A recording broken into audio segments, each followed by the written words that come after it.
Elia, Elia, lève-moi nous-mêmes. Elia, Elia, Elia, merci. Elia, Elia, Elia, Elia, Elia, Sabaoth, Elia, Elia,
Yahweh ni monisa,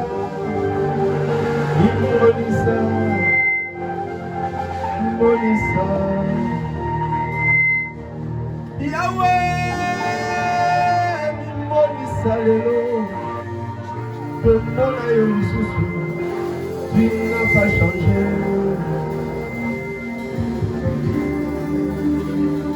Seigneur, montre-toi, montre-toi.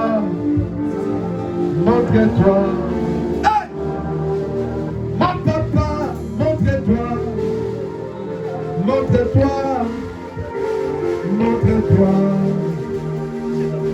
de tout mon cœur, montre-toi,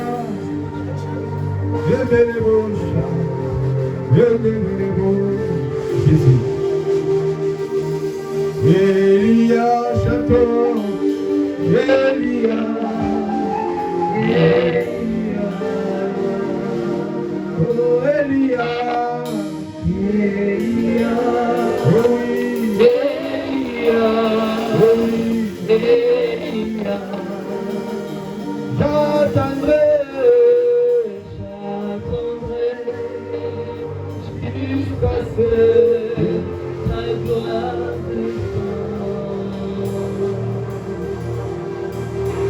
j'attendrai jusqu'à ce que ta gloire descende.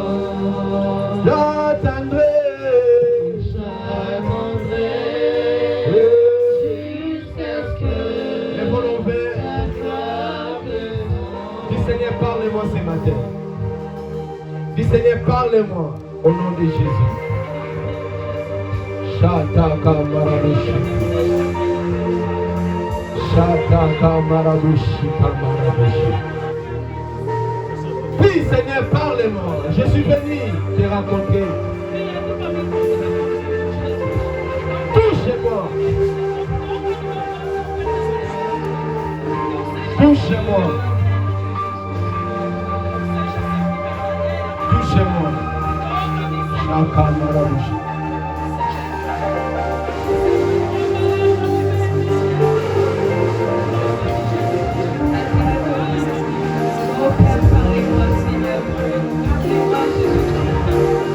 Saint-Esprit, parle-nous.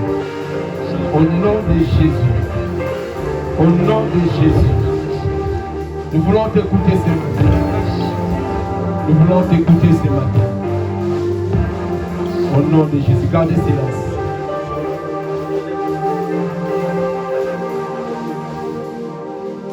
Merci Père. Merci Père. Glorifie-toi par ta parole. Nous voulons être délivrés par ta parole. La Bible dit, Seigneur, poussé par ton esprit, les prophètes ont parlé de ta part. Nous voulons être bénis ce soir au nom de Jésus. Que le Seigneur dise 3 fois Amen. Amen. Acclamons le Seigneur, acclamons le Seigneur. Gloire au Seigneur. Non, là c'est pour moi. Moi je n'ai pas besoin. Acclamez le Seigneur.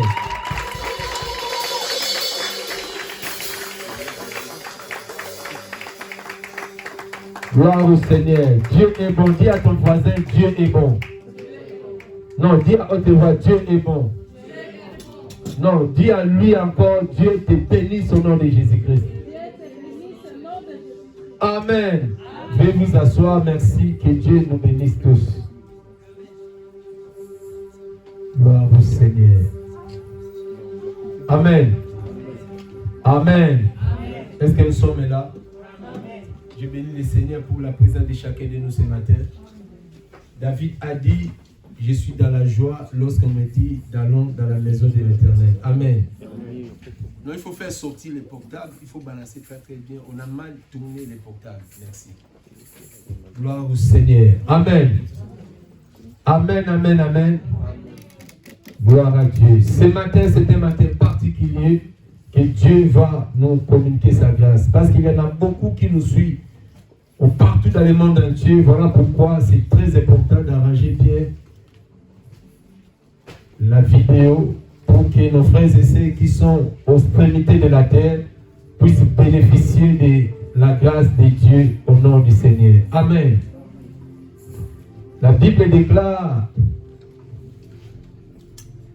l'homme ne vit pas seulement du Père, mais de toute parole qui sort de la bouche de Dieu. Amen. Amen. Amen. Est-ce que nous sommes là? J'ai dit encore, la vidéo de Facebook n'est pas bonne. Enlevez les portables plutôt et retournez ça dans le bon sens. Parce que les gens voient très mal. Ça se passe toujours mal. Il faut enlever et recommencer à tourner bien les portables, s'il vous plaît. Amen.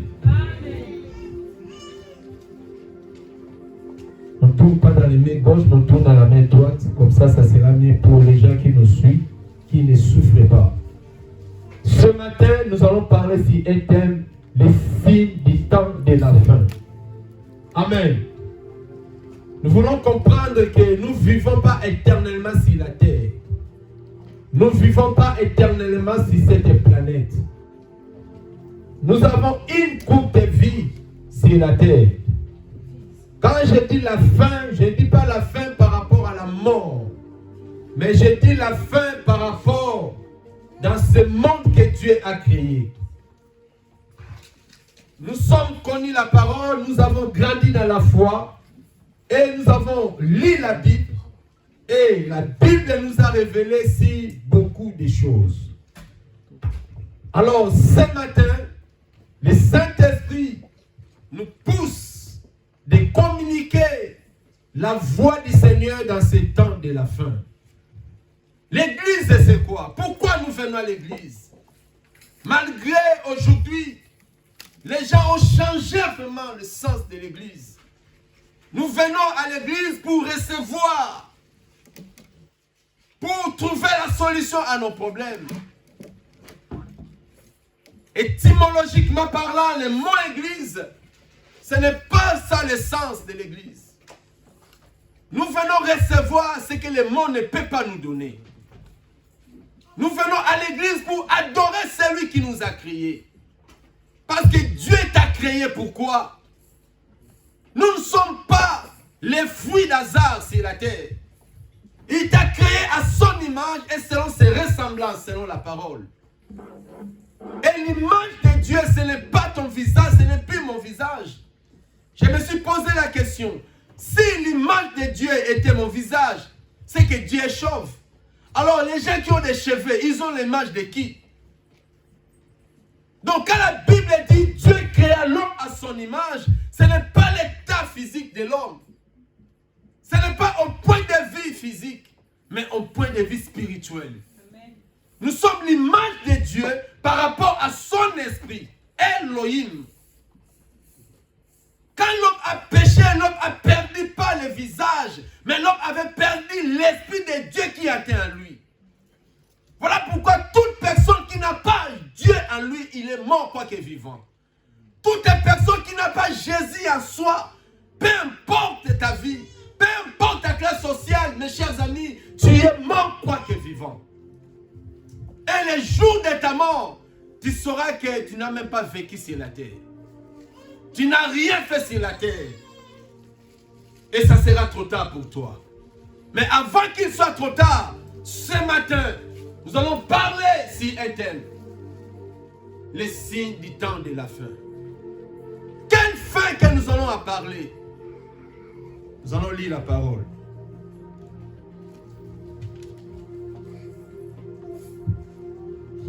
Un Pierre chapitre 4 verset 7.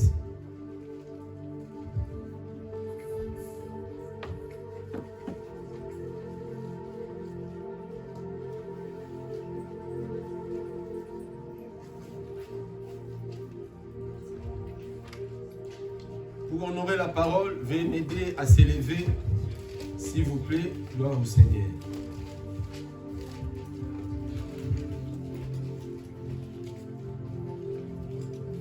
Et nous allons honorer la parole du Seigneur. Veuillez vous lever parce que c'est la parole qui nous a créés. Nous devons avoir beaucoup de considération à ces paroles. 1 Pierre chapitre 4 au verset 7. Je lis la parole de Jésus. Amen. La fin de toutes choses est proche. Soyez donc sages et sobres pour vaquer à la prière. Amen. La fin de toutes choses est proche. Soyez donc sages et sobres pour vaquer à la prière. Tendre Père, glorifie-toi au nom de Jésus-Christ. Amen. Veuillez vous asseoir. Merci. La Bible dit la fin de toutes choses est proche. La fin de quoi est proche? La fin de toutes choses que l'homme ait fait. Qui mettra fin à ces choses? C'est Dieu lui-même qui a promis la fin de toutes les choses. Il a dit aux apôtres, avant mon retour, il y a des signes qui vont précéder mon avènement. Il y a cela 2000 ans vendu que Jésus était venu sur la terre. Il a vécu pendant 33 ans et il était mort. Et le troisième jour, il est revenu à la vie. Et il nous a promis, il viendra. Avant sa naissance, les prophètes avaient prophétisé si sa première venue. Si vous lisez la Bible, vous allez constater il y a eu des temps pour que Jésus soit né.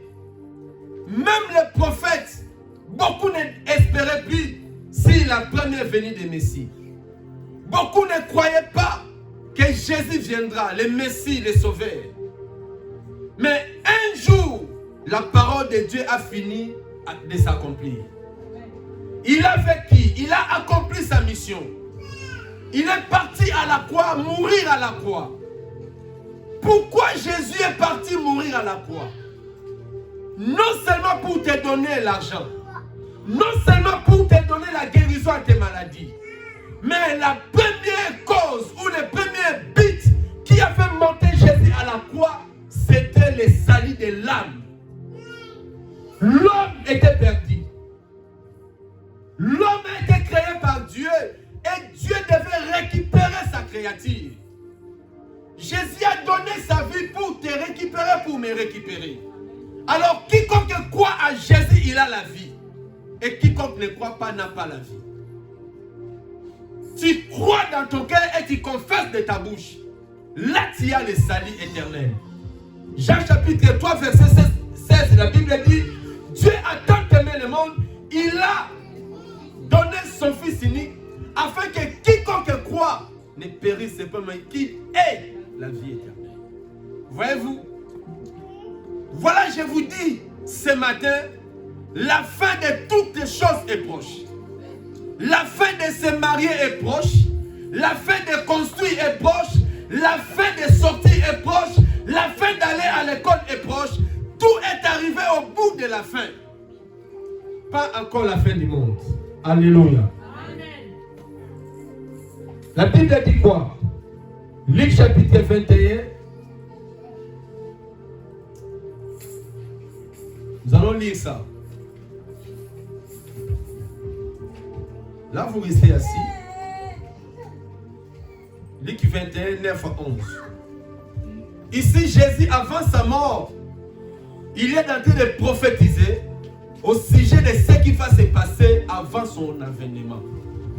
Parce que nous attendons pas la fin du monde, nous les chrétiens, mais nous attendons le retour de Jésus pour prendre son église pour aller au ciel. Parce que, en regardant la planète Terre, il n'y a plus l'avenir. En regardant ce qui se passe dans le monde, tout le monde a peur. Il y a des gens qui sont paniqués. Il y a des gens qui veulent même se suicider. Il n'y a pas l'endroit où les gens peuvent se réfugier aujourd'hui. Les scientifiques, ils ont parti même au Mars, au ciel, pour chercher un endroit si le monde peut aller se réfugier là-bas. Mais il n'y a pas l'endroit où aller se réfugier. Amen. Amen. Vous voyez les catastrophes naturelles, les réchauffements climatiques. Il y a des conférences partout. Il y a des réunions jour et nuit.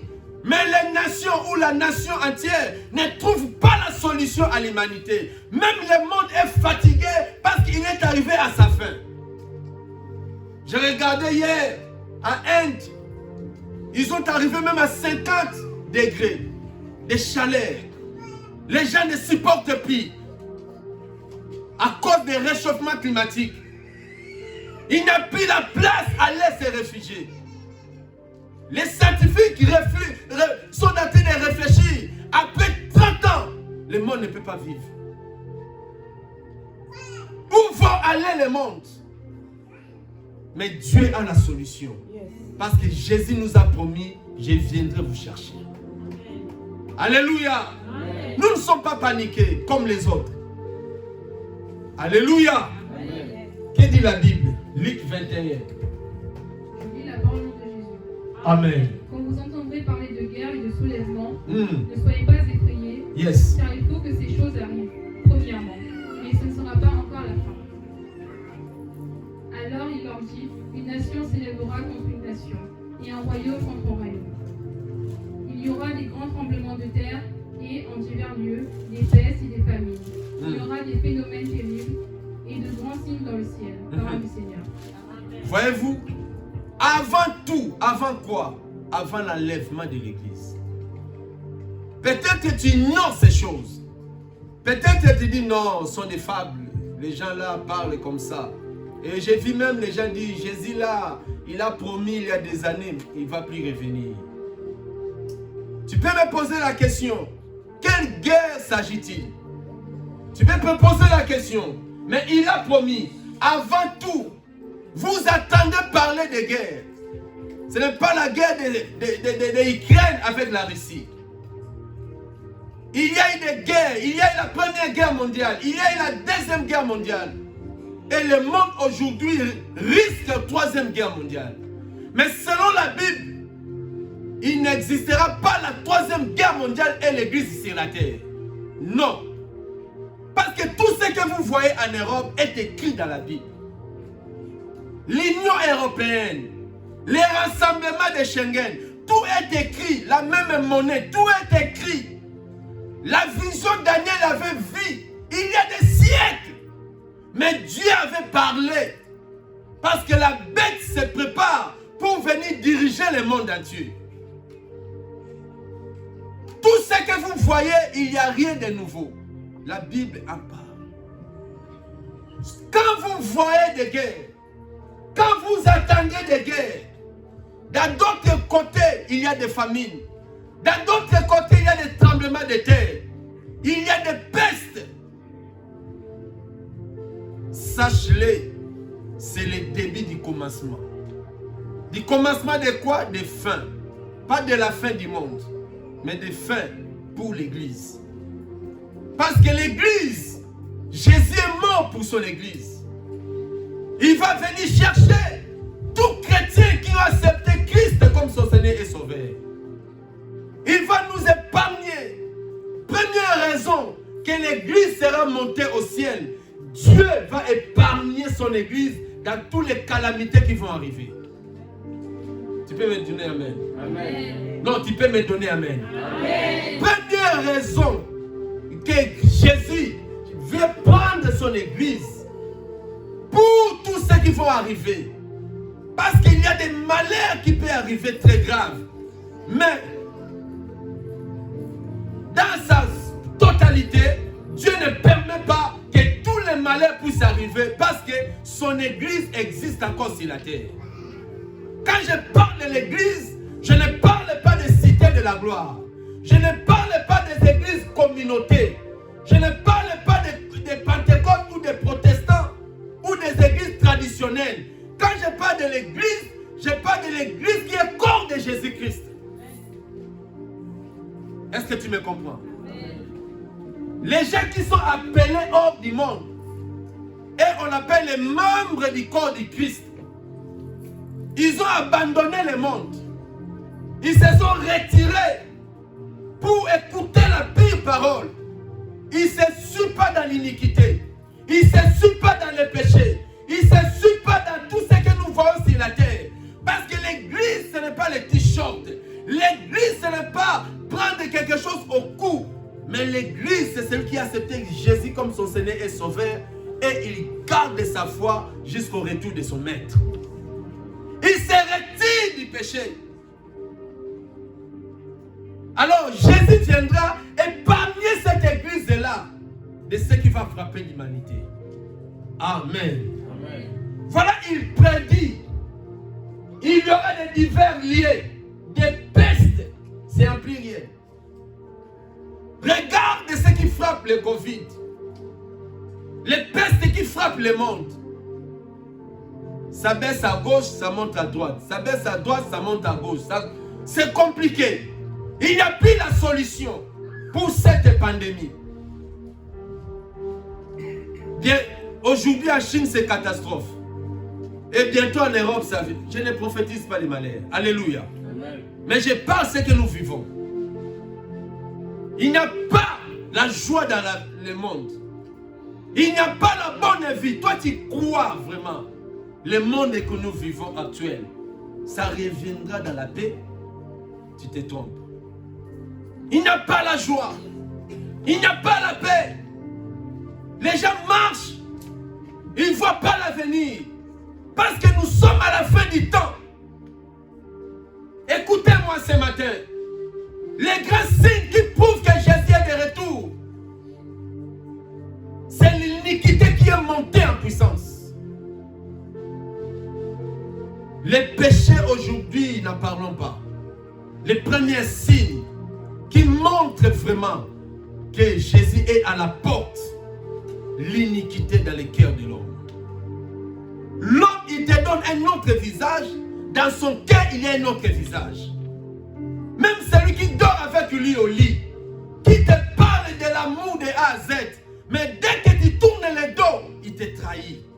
L'homme est bizarre. Pourquoi? L'iniquité a pris les racines. Il n'a plus l'amour. Même à l'église, les gens n'ont plus la crainte de Dieu. Les gens mentent comme ils respirent. Donc le péché a pris les racines dans le cœur humain. Cela attire la colère de Dieu. Souvenez-vous, Sodome et Gomorrhe. Souvenez-vous les jours de Noé. Ce qui a tiré la colère de Dieu, la Bible Bible dit dans Genèse 6, les pensées de l'homme sont toujours négatives dans les péchés. Dans les péchés. Tu parles qui Dieu? Ah, je ne le connais pas. L'homme ne croit plus en Dieu. L'homme croit ce qu'il voit. C'est la monte. Il est à la porte. Alléluia. Il y a même des égalisations ici dans le monde. C'est compliqué à citer d'autres choses qui se passent. Ça fait honte, ça fait mal. Même le diable, il ne comprend pas comment l'homme peut arriver à ce domaine, à cette citation. Parce que l'homme veut des plaisirs. Il veut tout faire pour son plaisir. L'homme est prêt à tout sacrifier pour son plaisir. Mais sachez-le, le corps est le temple du Saint-Esprit. Si tu les détruis aujourd'hui, Dieu t'attend dans les futur. Aujourd'hui, c'est ton corps.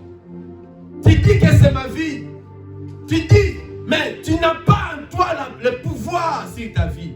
Un jour, Dieu retirera son souffle et on va t'appeler cadavre. Un jour, Dieu va retirer l'autorité que tu as et tu seras dans un petit cercueil de 1,20 m par rapport à ta taille. Et ce jour-là, tu sauras tu n'étais qu'un locataire. Le propriétaire, c'est Dieu. Voilà, bien-aimé dans le Seigneur. Ne blaguez pas pendant les jours de ta destinée sur la terre. La Bible a parlé. Il y aura ceci. Il y aura des phénomènes terribles. Nous vivons des phénomènes terribles. Regarde ce qui se passe, ce qui me fait mal. L'homme oublie facilement. Alléluia. Alléluia. Est-ce que nous sommes là? Amen. Si tu es là, dis Amen en haute voix. L'homme oublie facilement. Les phénomènes compliqués. Regarde ce qui s'est passé en Australie l'année passée. Des millions d'animaux sont morts à cause du fait. Il y a des choses qui se passent bizarres. Pourquoi? L'ange de la mort est là.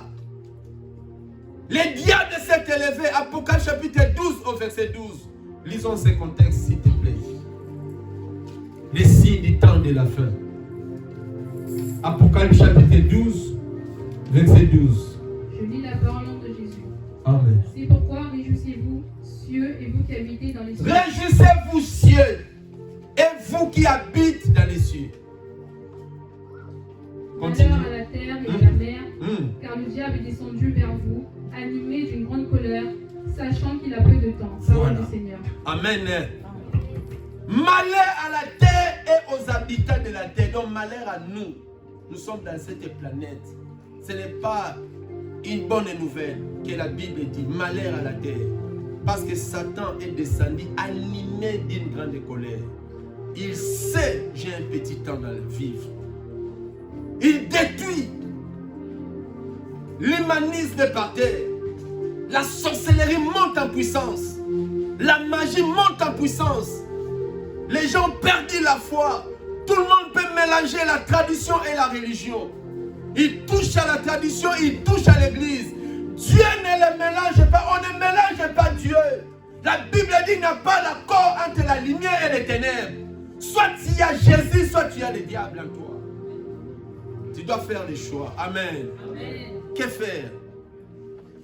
Tu as droit à faire un choix avant qu'il soit trop tard. Et ne prends pas ta décision à la légère. Blaguons avec nos vies, blaguons avec nos habits, mais ne blaguez pas avec ta vie. La vie est sacrée et la vie est précieuse. Oh my God. La Bible dit, errez, habitants des cieux. Les gens qui aiment être au ciel. Mais malheur à la terre, quand le diable est descendu, animé d'une grande colère. Il détruit partout. Deuxième signe qui prouve que Jésus est à la porte des catastrophes naturelles. Nous voyons comment, ce que je viens de dire, les réchauffements climatiques, comment le monde est secoué. Cela prouve que Jésus est à la porte. Ici en Europe, c'est rare de voir des neiges. C'est compliqué. L'année passée, on n'a même pas vécu l'été en Europe. La pluie chaque jour. Il n'y a rien qui passe. Il n'y a rien de bon sur la terre. On ne comprend pas, il y a des années on a vécu ces choses. Même les sages, ils ne comprennent plus rien. La fin de toutes choses est proche. La fin de toutes les choses est proche. Toi, Église, prépare-toi à la rencontre de Jésus. Parce que ça sera terrible. Troisième grand signe qui prouve que Jésus est à la porte, la dimension élevée de la technologie. Le monde est devenu comme un seul village. Jadis, pour écrire à quelqu'un ou envoyer la nouvelle à une personne en Afrique, il faut aller au poste, il faut faire ceci, il faut faire... Mais à une seule seconde, tu peux écrire à quelqu'un qui est en bougement chez nous. À une minute, tu peux te communiquer, même ce que je suis. Je prêche ici, mais même au fond d'Alaska, les gens me suivent en live. On n'a pas besoin d'aller au studio. Le monde est devenu comme un village. Et Daniel a prédit, la technologie sera élevée. La technologie est élevée. L'empire Babylone monte en puissance. Mes chers amis, prenez garde. Tu seras surpris ou tu seras appris. Jésus va te surprendre ou Jésus viendra te prendre. C'est ça la question que je te pose. Que faire? Prends une bonne décision avant qu'il soit trop tard. Alléluia. Amen. Non, alléluia. L'enlèvement que tu attends. Qu'est-ce qui va se passer? On va lire cela. Matthieu 24, 40 et Luc 17, 34. L'enlèvement, ça sera quelque chose. Les gens seront surpris. Commencez Matthieu 24 et 40. La Bible dit quoi? Alors, les deux hommes qui seront dans un champ, l'un sera pris et l'autre sera laissé. Amen. Selon les temps, à quelle heure on va dans les champs? Amen. À quelle heure les gens qui ont cultivé les champs, moi je n'ai pas trouvé ça. À quelle heure on puisse aller glaner ou cultiver les champs? C'est le soir ou le matin? Hein? C'est le matin. Quand il dit les deux hommes qui seront dans un même champ, il parle de temps. Parce que le Dieu que nous servons, il est le maître des temps et des circonstances. Les 5 continents, c'est Dieu qui l'a créé. Quand nous sommes 12 heures ici, peut-être à les États-Unis, ils sont matin. Et voilà pourquoi il y a des divers temps que Jésus explique au sujet d'enlèvement. Matthieu nous a expliqué les champs. Donc les autres seront le matin. Luc maintenant. Luc 17, 34. Luc dit quoi? Il viendra le même jour, en un même temps, mais les temps différents. Par rapport à l'endroit où tu te trouves. Si en Afrique, je ne sais pas tu seras à quelle heure. Si à l'Alaska là-bas, je ne sais pas, mais ça sera une seconde, une fois, pour tous les chrétiens du monde entier. Voilà, on l'appelle Jésus et commando. Donne-moi un amen puissant. Jésus est le Seigneur des Seigneurs. Bien-aimé, rater Jésus, c'est rater toute ta vie. Tu peux tout rater, tu peux récupérer encore. Si je rate les bacs cette année, je peux les rattraper l'année prochaine. Si j'échoue à un mariage cette année, je peux trouver encore une femme l'année prochaine. Mais si tu rates l'enlèvement, c'est fini pour toi. Et c'est fini pour toujours. Lui qui dit quoi? Je lis la parole de Jésus. Amen. Je vous le dis, en cette nuit-là, je vous l'ai dit, en cette nuit-là, de 2 personnes qui seront dans un même lit, les 2 personnes qui seront dans un même lit, l'une sera prise et l'autre laissée. Ah. Seigneur. J'aime la parole. Dieu nous connaît très bien. Toi, tu viens prier, ton mari ne croit pas en Dieu. Toi, tu viens prier, ta femme ne croit pas en Dieu. Soit les parents prient, les enfants ne prient pas. Soit les enfants prient, les parents ne prient pas. Jésus connaît. Voilà pourquoi il donne toujours cette analyse. Ils seront 2 dans un même lit. On peut se marier, on peut se dire que je t'aime, mais chacun sa foi. Amen. Quand nous tournons les dos au lit là, chacun sait ce qu'il passe dans la tête. Mais le matin, chérie, je t'aime. Mais la nuit, il t'a injuré toute la nuit dans ses pensées. Dieu connaît toutes ces choses. et l'autre sera laissé et l'autre sera. Amen. Amen. Demande à ton frère, tu seras surpris ou appris? L'autre sera pris et l'autre sera laissé. Toi, tu seras de quelle catégorie? Voyez-vous, cette nuit, donc ici nous sommes un matin, peut-être en Chine, ils sont la nuit. Voilà, il explique. Les deux seront dans un même lit. Mais l'autre va partir. Ah, toi aussi, tu exagères, tu exagères. Non! La Bible dit celui qui persévérera jusqu'à la fin sera sauvé. Voilà pourquoi Dieu est patient. Les diables frappent à l'église. Aujourd'hui, il y a des pasteurs qui abusent. Il y a des gens qui abusent les enfants. L'homosexualité, la pédophilie. Les gens font ce qu'ils veulent. Les gens détruisent leur famille. Les enfants à la maison, il est un enfant. Mais dans les réseaux sociaux, il est un enfant de 40 ans. Il fait ce que le monde fait. Tu dis que ma fille ne sort pas de la maison, mon fils ne sort pas. Mais avec la technologie, il peut rester à la maison, mais il est dehors. Il peut se communiquer. Attention mes chers amis. Soyez sages et sombres dans la prière. Ce qui va t'aider à voir Jésus, c'est la prière. Ce n'est pas la télé 24 heures sur 24 heures. La Bible dit dans Luc 18, quand le Fils de l'homme viendra, trouvera-t-il la foi? Pas les églises, mais la foi. Il y a des églises aujourd'hui pleines. Là-bas, ils sont 4000. L'autre là, 4 kilts. L'autre là, ceci. C'est une bonne chose. Mais a-t-il la foi en Christ? A-t-il la foi, mes chers amis? La foi ne vient pas de ce que tu penses, mais la foi vient de ce qu'on attend. Même pour écouter la parole, on te force. C'est pour ton salut. C'est pour ton salut. Ça, c'est le moment que tu dois te lever dans la prière. Les enfants de Dieu ne prient pas. Priez! La Bible dit priez sans cesse. Le matin, priez. À midi, priez. Le soir, priez. Ce qui va te faire grâce de persévérer dans la foi, c'est la prière. Aimez la prière. Dites Amen. Amen. Les gens aiment la fête. Si j'organise une fête ici, les gens à 17h, à 14h, les gens seront déjà là, bien habillés, bien parfumés. Les gens aiment la fête. Mais si on dit qu'on a jeûne et prière à l'église, ah, pasteur, moi j'ai l'estomac. Pasteur, moi j'ai ceci. Le corps commence à te pousser. Parce que le corps sait, un jour il va nous nier. Tu sais, ton premier ennemi c'est qui? Qui est ton premier ennemi? Hein? Ah, tu le connais. Ne fais pas ça. C'est ton premier ennemi. Et la première personne qui va te trahir, c'est le corps. Tout ce que je t'ai donné là, des belles choses, j'entre dans le Louis Vuitton, j'achète ceci, j'ai donné encore.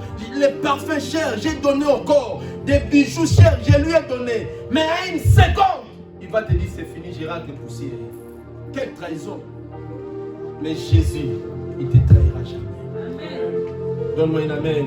Amen. Seront dans les mêmes places, mais l'autre sera pris, l'autre sera laissé. Amen. Amen. 1 Corinthiens 15, 50. La Bible dit ceci. Ça sera un clin d'œil. Ça sera compliqué. Dieu garde ma foi, Seigneur. Je ne peux pas rater ces jours-là. Au nom de Jésus-Christ. 1 Corinthiens 15, 50. Écoutez, Paul, il nous explique ce qui va s'arriver. Je lis la parole de Jésus. Amen. Ce que je dis, frère, c'est que la chair et le sang ne peuvent hériter le royaume de Dieu. Et que la corruption n'hérite pas l'incorruptibilité. Parole du Seigneur. Continuez, ma sœur.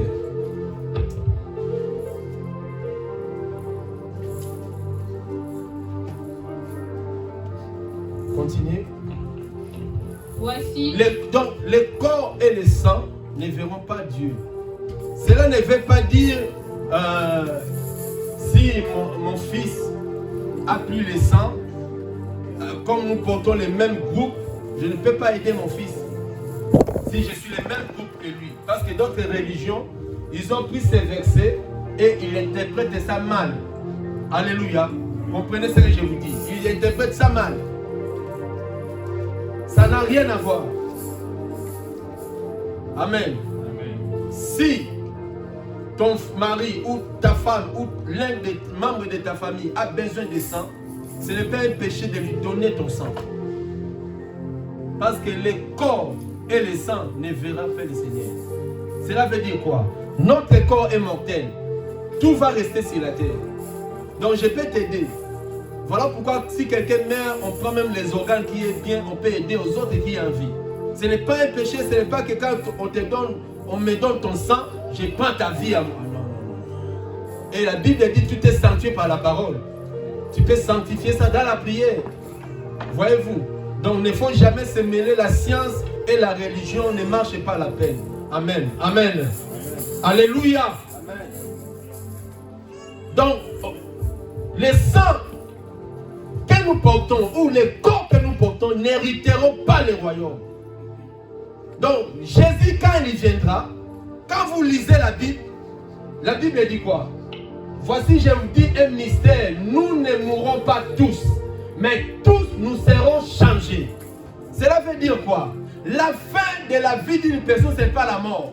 La mort, ce n'est pas le chemin d'aller voir Dieu. Nous nous trompons. Oh, il est mort, c'est l'occasion de voir. Non, non, non, non, non, non. La mort est inévitable. La Bible dit à le livre des Hébreux, il est nécessaire de mourir qu'une seule fois, après vient le jugement. Donc la mort, c'est un passage obligé pour que l'homme soit jugé. Soit la vie, soit la mort.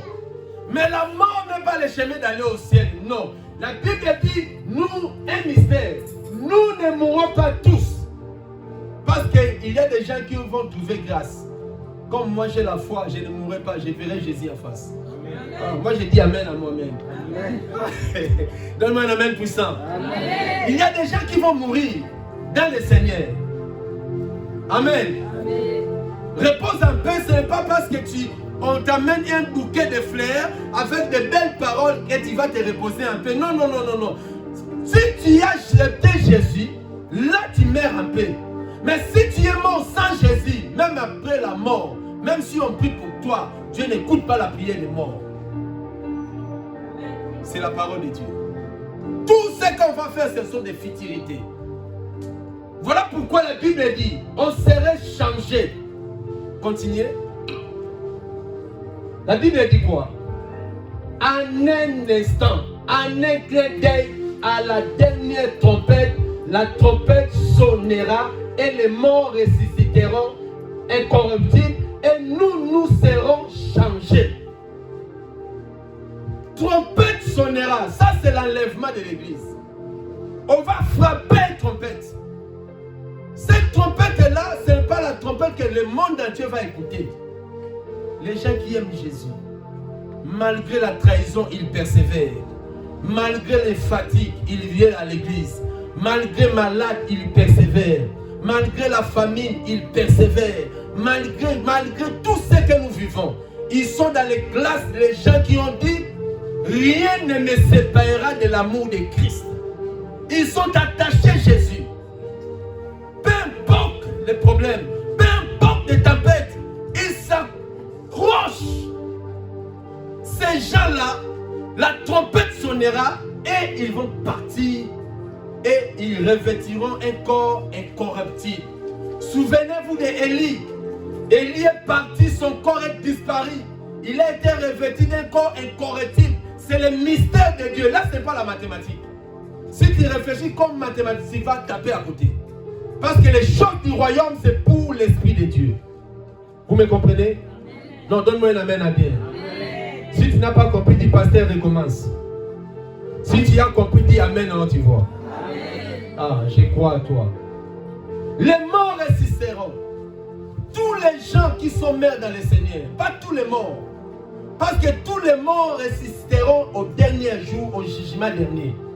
Mais les jours de l'enlèvement, seulement les morts en Christ. Il est décédé en Christ il y a 1000 ans, il y a 200 ans, il y a 3 jours. Souvenez-vous de Lazare. Il a fait combien de jours dans la tombe? Hein? Il a fait combien de jours? 10 fois. Mais quand Jésus est parti, la mort, Lazare est sorti vivant. Lazare sort. C'était comme une trompette. Lazare a écouté la voix. Parce que la mort a connu son échec les jours où Jésus est parti les rencontrer au séjour des morts. Avant Jésus, la mort régnait. La mort a frappé Abraham. La mort a frappé Noé. La mort a frappé Salomon. La mort a frappé Esaïe. La mort a frappé beaucoup des hommes de Dieu.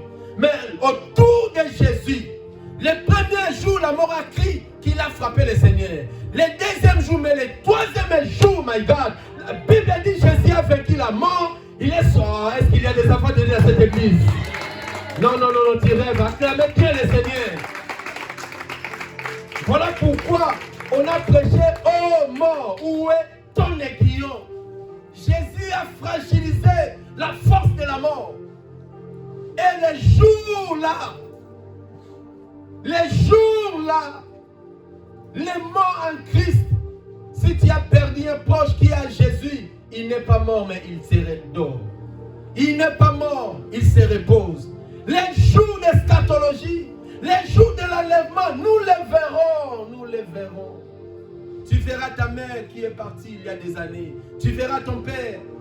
Voilà, j'ai dit à une personne, inutile d'invoquer les morts. Inutile d'aller pleurer ceux qui sont morts en Christ. Parce qu'ils se reposent. Ces jours-là, la Bible dit, comme Jésus est sorti vivant, tous ceux qui croient à lui sortiront aussi vivants avec lui. Il a vaincu la mort. Il s'appelle le roi des rois, le seigneur des seigneurs. Non, nous n'avons pas commis l'erreur de l'acclamer. Nous n'avons pas commis l'erreur de pousser les cris pour lui. Nous n'avons pas commis l'erreur de le servir chaque jour. Tu n'as pas commis l'erreur de donner ta jeunesse à Jésus. Tu n'as pas commis l'erreur de l'aimer. Parce qu'un jour, tu verras sa gloire. Et c'est bien bientôt. Alléluia. Les morts résisteront pour les rencontrer dans les airs. Nous aurons un corps incorruptible. Amen. Et la Bible dit à un instant, à un clin d'œil. Ce n'est pas que les chrétiens de l'Afrique, levez-vous. Les chrétiens d'Europe, venez. Non. Lui, il ne fait pas comme ça. Amen. Il est tellement puissant. Il n'y a aucun instant dans le monde qui peut nous conquérir tous les chrétiens. Voilà, il a choisi les airs, l'espace. Ce n'est pas que quand nous montons, les païens ils vont nous voir. Ils ne nous verront pas. C'est un mystère de Dieu. Amen. Amen. Il va nous épargner dans tout ce qui va frapper le monde. Des calamités vont venir. Et la Bible dit il y a 7 coupes de la colère de Dieu. Là avant l'enfer, bien aimé, ne blaguez pas avec la patience de Dieu. Dieu est patient. Amen. Tout ce que les hommes font, l'injustice des gens, la haine, les gens assassinent les innocents. Regarde ce qui arrive à Ukraine là-bas. Ce sont des innocents qui meurent. Dieu est patient. Toutes ces choses augmentent la coupe de la colère de Dieu. Et Dieu n'a pas une coupe. Il a 7 coupes de sa colère. Vous ne lisez pas la Bible. Lis la Bible, tu auras la crainte de Dieu. Lis la Bible, tu vas te retirer d'iniquité. Il y a 7 coupes de colère. Et cette coupe-là, ce n'est pas encore l'enfer. Mais Dieu va frapper les habitants de la terre. Tous ceux qui ont refusé à croire en Jésus. Les faux prophètes, les faux prêtres, les faux pasteurs, des magiciens, des occultistes. Tout ce que les gens font, les faux présidents, ils sacrifient les gens pour régner au pouvoir. Ils prient le sang humain pour régner. Toutes ces choses, Dieu observe ça. Mais il y a un jour, la colère de Dieu va agir dans ce monde. Et l'église ne peut pas vivre de la colère là. Dieu va nous épargner. C'est ça qu'on va partir en enlèvement. Amen. Amen. Et Dieu va commencer à frapper les gens. Et la Bible dit, quand Dieu va commencer à faire couler les 7 coupes, pendant qu'il frappe, les anges l'adorent. Vraiment, Dieu est juste. vraiment tu mérites la gloire. Pendant que Dieu frappe, pendant que les autres pleurent, mais les anges l'adorent. Pourquoi? Il a agi selon sa justice. Voilà, je te donne conseil. Attache-toi à Jésus. Attache-toi vraiment, sois sérieux. Ne sois pas malhonnête de ta vie. Tu crois que tu trompes un pasteur? Ah, je peux venir. Ah non, je suis fatigué. Laisse-moi. C'est ta vie. Tu mets ta vie en danger. La Bible a promis. Les morts en Christ et ceux qui seront vivants vont monter au ciel. Amen. La Bible parle de Luc, de 1 Thessaloniciens chapitre 4, verset 13 à 18. Et dernière version, on va lire Apocalypse 6 et Apocalypse 20. C'est là où on va chuter. Je vais vous expliquer. Paul explique les fidèles de Thessalonique. 1 Thessaloniciens, chapitre 4, verset 13. Parce que quand Paul est parti bâtir une église à Thessalonique, il disait, si tu crois en Jésus, tu ne verras pas la mort. Alors, à quelque temps, les fidèles de Thessalonique, ils ont constaté, les chrétiens commencent à mourir. Ah, ils commencent à s'inquiéter, mais il nous a parlé. Si tu crois, tu ne mourras pas. Mais comment les gens meurent? Ils étaient vraiment affligés en eux. Ils étaient découragés dans la foi. Alors, Paul est censé d'écrire la lettre, de faire voir à ces gens-là au sujet de ceux qui dorment. Même la Bible n'a pas peur de ceux qui meurent ou ceux qui meurent, de ceux qui dorment. Donc un enfant de Dieu ne meurt pas, mais un enfant de Dieu dort. Vous ne me croyez pas? Nous ne mourrons pas, mais nous dormons. Dites Amen. Il a dit, mon ami Lazare dort. Mais je vais faire quoi? Je vais les réveiller. Il a les réveillé ou pas? Donne-moi une Amen puissant. Nous ne voulons pas, frère, que vous soyez dans l'ignorance au sujet de ceux qui meurent ou ceux qui dorment. Lis bien la parole. Au sujet de... lisez à haute voix s'il vous plaît. Au sujet de... Ah. Ne faut jamais vous affliger. Ne faut jamais être dans l'ignorance. La Bible dit quoi? Afin que vous ne vous affligez point, comme les autres qui n'ont point d'espérance. Qui n'ont pas d'espérance sont des païens. Quand quelqu'un meurt, il chie à gauche. Surtout nous en Afrique, là-bas, c'est catastrophe. Il y a des gens qui se déchirent. Si son père est décédé, aïe. Comme on était en Afrique, quand on était encore des enfants dans la foi, alors, il y a un protocole à l'église. On avait une grande église de plus de 500 personnes. Alors, il y a un protocole. Elle servait ce jour-là à l'église. Alors, sa maman était malade à l'hôpital. Alors, sa maman est décédée. Alors, sa petite sœur, au lieu de venir dire au pasteur que la maman de X est décédée, elle est directement partie dire à sa sœur. Et voir la façon dont il est venu pour annoncer cette nouvelle. Et c'était pendant les cultes comme ça. Elle a commencé à crier. Le protocole a attendu seulement sa sœur crier. Elle n'a même pas si c'est quoi. Mais elle a compris déjà que aïe, maman est pas. Frère, elle a perturbé les cultes. Mais aïe, elle a sauté. Elle commence à déchirer son frère. Moi, j'ai dit, la Bible dit, ne vous affligez pas comme les autres. Ça fait mal la séparation. Ça fait mal. Mais si quelqu'un meurt comme moi aujourd'hui, si je dors, frère, adorez le Seigneur. Donne-moi un amen à bien. J'ai dit au nom du Seigneur, moi je ne mourrai pas, mais je te dis si je dors, si Jésus décide ainsi, parce que c'est la décision de Dieu qui est coulée. Si Dieu décide de te prendre, personne ne peut changer ça. Ni ta femme, ni un docteur. Alléluia. Mais oui, c'est lui qui a la clé de nos vies. Si nous vivons, quel effort que nous avons fait de venir? Quelle pharmacie t'a donné la clé de vie? Tu as mangé quoi pour recevoir cette vie? C'est la grâce de Dieu qui t'a fait élever, qui t'a fait donner cette grâce. Alors reconnais ces choses. Ne faut jamais s'affliger au sujet de ceux qui dorment. Ne te lamentez pas parce qu'il est parti. S'il est mort en Jésus, bénis le Seigneur. Il dort. Un jour, il va se réveiller et on va le voir en face. Amen. Amen. La Bible dit quoi? Pas comme les autres, continuez, qui n'ont pas d'expérience. Je suis presque à la fin de mon message. Car si nous croyons que Jésus est mort et qu'il est ressuscité, croyons aussi que Dieu ramènera, j'aime ça. Dieu ramènera par Jésus, pas par Mahomet, pas par Bouddha, pas par la religion, pas par l'église, pas par la cité de la gloire, pas par les Pentecôtes. Oh, j'ai commencé à prier depuis l'Afrique. Oh, mon père est chrétien, ma mère est ceci. On n'hérite pas la vie éternelle par l'héritage. Non, non, non, non. La vie chrétienne, c'est le problème de ta foi.